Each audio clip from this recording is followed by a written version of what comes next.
I now give the floor to His Excellency Taye Aske Selassie Amde, Minister for Foreign Affairs of Ethiopia.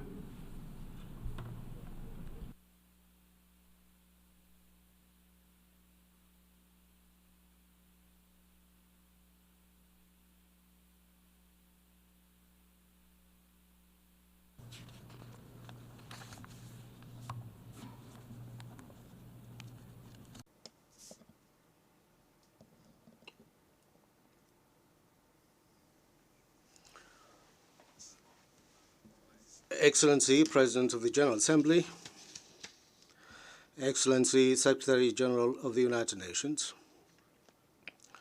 ladies and gentlemen,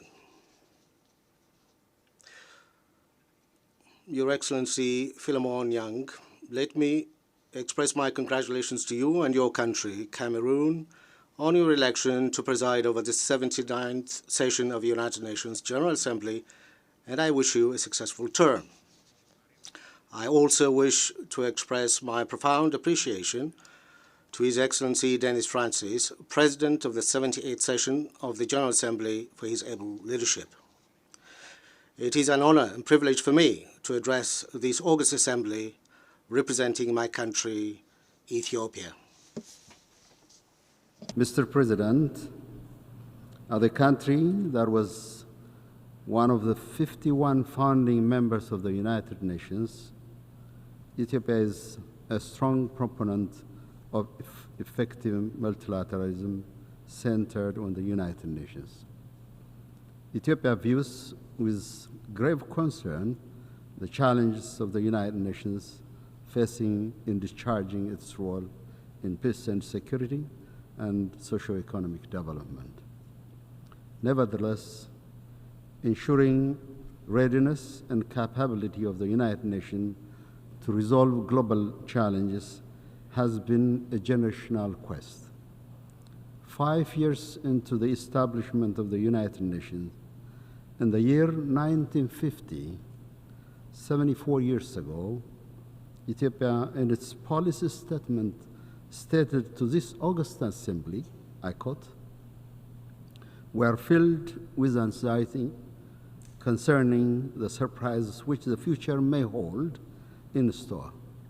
Fears that the United Nations may be called upon to face events even more serious than those of the present time, and that such problems may greatly exceed its power and capacity." End of quote. That future is now, and that future is the present. We are faced with persisting peace and security challenges across the globe. There is a devastating existential threat emanating from arms race, extreme poverty, inequality, and climate change. At the same time, global commitment to the Sustainable Development Goals is receding, and the debt crisis in developing countries is worsening.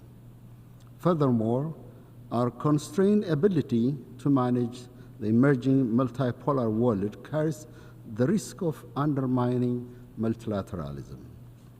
As envisaged, the United Nations is called upon to face challenges that are proving to exceed its powers and capabilities.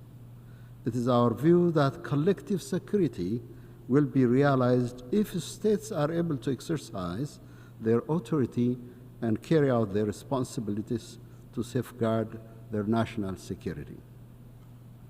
The conventional dictates, including peacekeeping missions, can deliver the desired results when we prioritize support for national efforts and capabilities. We must therefore at all times preserve the sovereignty and political independence of states at the foundation of effective collective security. We also call for greater economic and security cooperation among member states, which is pivotal to empowering national institutions. The shortcomings of the United Nations reflect the reluctance on the part of the international community to promote the effective realization of the principles and purposes of the Charter. The United Nations should be at the center of efforts to resolve global peace and security challenges. Without a substantial role for the United Nations guided by the principles of the Charter, we risk making the General Assembly a non-consequential platform with no guarantee for a meaningful contribution to global peace and security. On its part, the United Nations should play its role by demonstrating impartiality, independence, competence, and credibility among all its members. Furthermore, we underscore the urgency to reform the United Nations Security Council and its working methods. The reform of the Security Council is not only about rectifying the injustice done to Africa, but also about the credibility of the Council itself. The impacts of Africa's exclusion on the Security Council's inability to discharge its cardinal responsibilities manifest in its disproportionate focus on internal affairs of African affairs. In addition, the Council's lukewarm attitude toward regional solutions and the implementation of measures detached from reality on the ground are results of Africa's non-representation. We therefore call on member states to commit to prioritizing Africa's representation in both categories of membership of the UN Security Council with all rights and prerogatives as articulated under Africa's common position. There is no shortcut or half solution to this long-standing quest for equality. Mr. President, the African Union has designed Agenda 2633 as the blueprint for the continent's development. The agenda is being implemented in synchronization with the UN Agenda 2030. The fact that the SDGs are off track mostly due to lack of financing is a source of concern for Africa. The compounding debt crisis also requires urgent and sustainable solution. Therefore, those member states with impact on global financial institutions should make the necessary financial resources available. On its part, Ethiopia has been consistent in its effort to achieve these development goals. In parallel with resolving a complex security challenges through an African Union-facilitated peace process, Ethiopia has redoubled its effort to forge peace and development. We are making progress in poverty eradication and realizing people-centered development. We introduced transformational shifts to our monetary and economic policies and to advance our digital infrastructure. We are confident our development path will bring about a great benefits to our people. We call on all actors in development finance to work with us with a sense of solidarity and cooperation to navigate the challenges of reform and attain sustainable economic growth and development.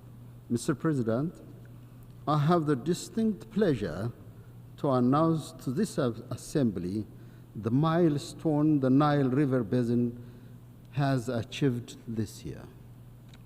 The Cooperative Framework Agreement of the Nile River Basin, CFA, is poised to enter into force with a required number of ratifications.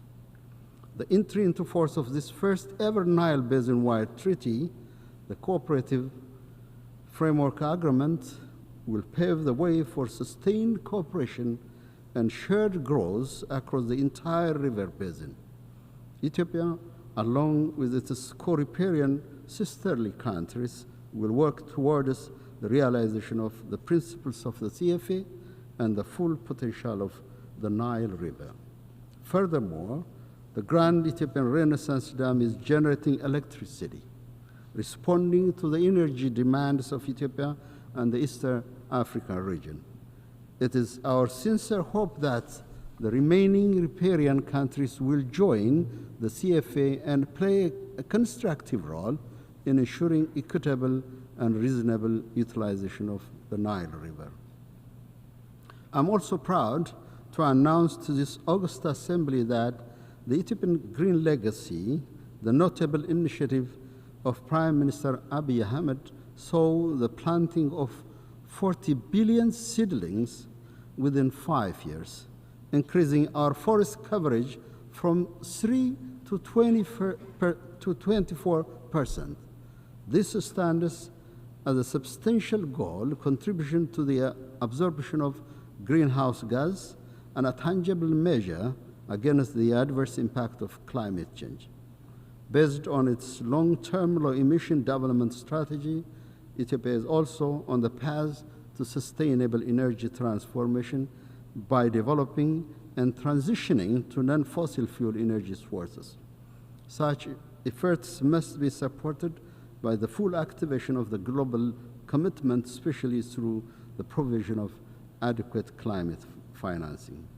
Mr. President, maritime insecurity in the Red Sea and the Indian Ocean is a source of great concern for Ethiopia. With over 120 million population and significant maritime trade, Ethiopia entirely depends on the safe, secure maritime activity in the Red Sea and Indian Ocean. This region is threatened by conflicts, piracy, and other illicit activities. Over the years, Ethiopia has played an instrumental role in combating the cause of insecurity. We also continue our efforts to work with other neighbors to contribute on durable basis to ensure peaceful navigation on the high seas.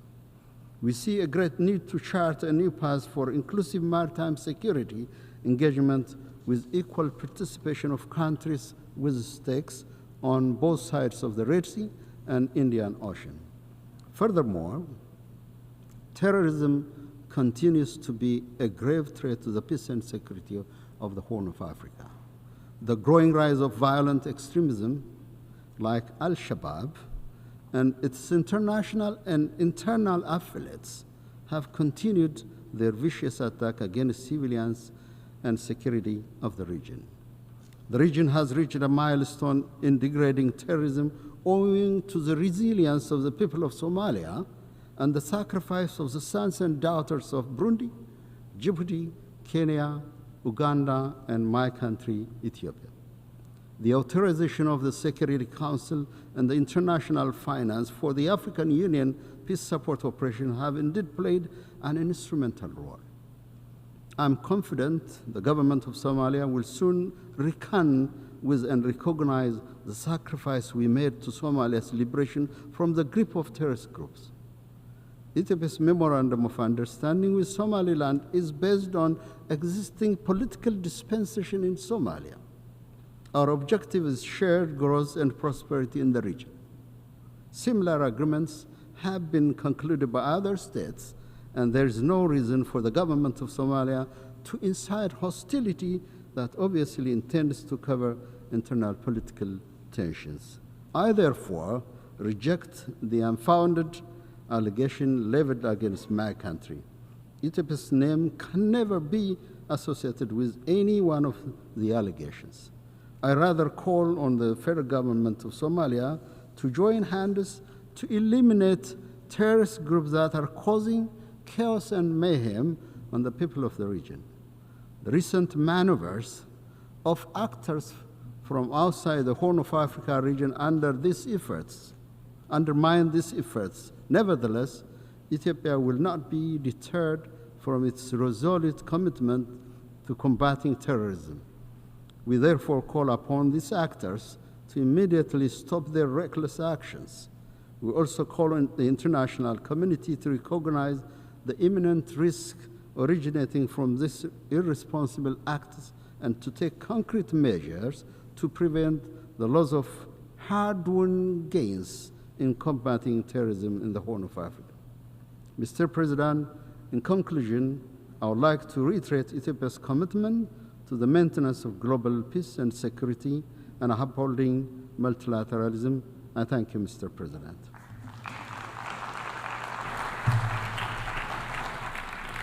I thank the Minister for Foreign Affairs of Ethiopia.